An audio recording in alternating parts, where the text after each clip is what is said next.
Dear students, accounting term actually टीएस ग्रे वाला आप जब भी परचेज करोगे तब उसमें चैप्टर नंबर 2 दिया हुआ है बेसिक अकाउंटिंग टर्म्स। उसमें मैंने 3 पार्ट में बांट दिया है इस चैप्टर को। उसमें पार्ट 1 जिसमें आज हम कुछ वर्ड लर्न करेंगे जैसे कि business transaction, what is account, capital, drawings, फिर एसेट्स। तो एसेट्स में भी दो टाइप की एसेट, करंट एसेट और नॉन करंट एसेट्स। लायबिलिटीज, तो उसमें भी current liability and non current liabilities. तो स्टार्ट करते हैं सबसे पहले बेसिक अकाउंटिंग टर्म्स में business transaction. What is business transaction? तो याद रखना, an economic activity that affect financial position of the business and can be measured in term of money. मतलब जो भी ट्रांजेक्शन बिजनेस की इकोनॉमिक कंडीशन को effect करता है, जिसकी मनी मॉनेटरी वैल्यू है, उसको हम बोलेंगे बिजनेस ट्रांजेक्शन। जैसे कि परचेज ऑफ गुड्स, हमने कोई गुड्स परचेज किया फॉर बिजनेस पर्पस, तो वो हमारे लिए बिजनेस ट्रांजेक्शन है। Similarly sale of goods, purchase of any asset for business या sale of any asset of business, तो ये सब बिजनेस ट्रांजेक्शन है। Now second terminology, account. Account refers to a summarized record of relevant transaction of particular head at one place. फिर से repeat कर रहा हूं, account refers to a summarized record of relevant transaction of particular head at one place. उसको हम बोलेंगे account. मतलब कोई एक नाम, सपोज कोई एक पर्सन के साथ हमने कोई भी ट्रांजेक्शन की है, तो वो पर्सन का अकाउंट, तो उसके सारे ट्रांजेक्शन वहां पे हमने रिकॉर्ड किए होंगे, उसको हम अकाउंट बोलेंगे। All accounts are divided into two sides. Centre line की लेफ्ट साइड को बोलेंगे हम लोग डेबिट साइड, यानी the left side of an account is called debit side and the right side of an account is called credit side. ये practically भी हम जब अकाउंट प्रिपेयर करेंगे आपको ऑटोमेटिकली ख्याल आ जाएगा। अभी आपको याद रखना है कि उसके लेफ्ट साइड को डेबिट बोलेंगे, राइट साइड को credit. Now third term, capital. तो कैपिटल क्या है? तो अकाउंट के हिसाब से सोचना है आपको। Capital, amount invested by the owner proprietor in the firm is known as capital. Repeat, amount invested by the owner in the firm is known as capital.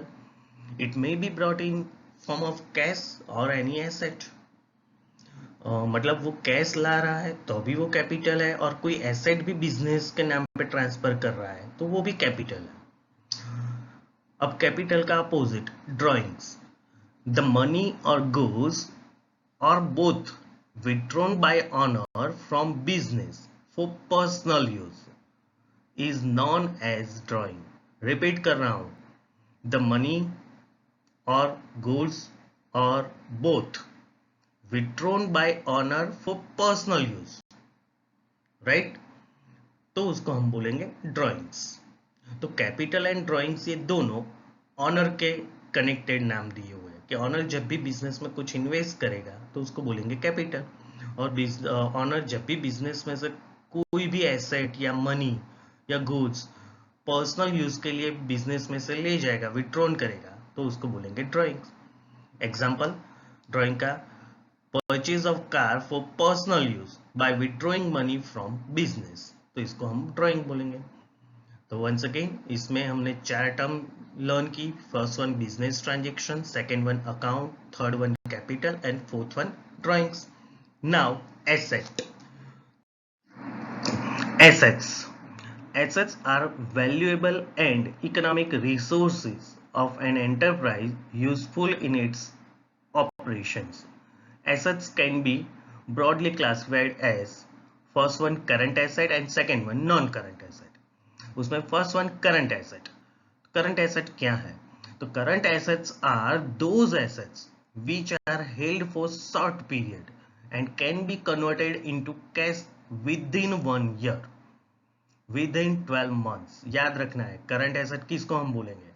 Current assets are those assets which are held for short period and can be converted into cash within 12 months यानी कि 1 year.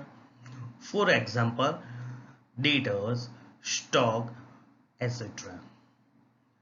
Current asset के और illustration भी मैं आपको बता रहा हूं कि cash, bank balance, stock, debtors, bills receivable, ये सारे करंट एसेट है जिसको हम विद इन 1 ईयर कैश में, डायरेक्ट इनडायरेक्ट कैश में कन्वर्ट, या एक एसेट में से दूसरे एसेट में कन्वर्ट होते रहेंगे. Now second term, non current asset. So non-current assets are those assets which are held for long period and used for normal business operation. Long period मतलब more than one year यानी कि 12 months. For example, land, building, machinery, ये सब asset हम सिर्फ 1-2 महीने के लिए परचेज नहीं करते. एक बार आपने लैंड, बिल्डिंग या मशीनरी या व्हीकल परचेज किया तो एटलीस्ट 1 साल, 2 साल, 3 साल, 5 साल तक यूज करते रहते हो.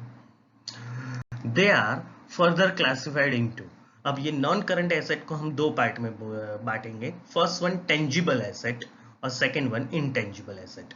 तो tangible assets are those asset which have physical existence and can be seen and touched. For example, furniture, machinery, etc.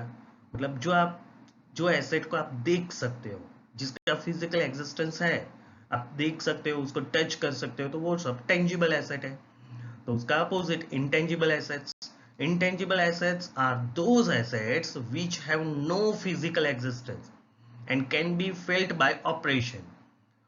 For example, goodwill, patent, trademark, copyright, formula, franchisee, बहुत से ऐसे एसेट्स मिलती रहेगी. और बार बार हम लोग ये वर्ड, इसका मीनिंग क्या है, गुडविल क्या है, पेटेंट क्या है, ये सब भी हम आगे लर्न करेंगे. नाउ इसी हिसाब से हम लोग लायबिलिटी चेक करते हैं.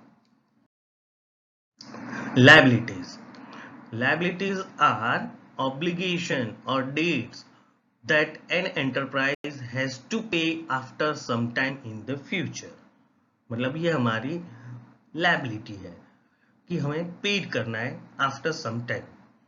मतलब किसी के पास से भी मैं अभी क्रेडिट परचेज कर रहा हूँ. क्रेडिट इसका मतलब क्या, कि कोई भी गुड्स या फिजिकल थिंग परचेज की, उसके सामने तुरंत हम पेमेंट नहीं कर रहे हैं, राइट. उन्होंने हमें टाइम पीरियड दिया कि भी चलो आफ्टर 15 डेज या विद इन 1 मंथ या 2 मंथ्स आप पेड करना.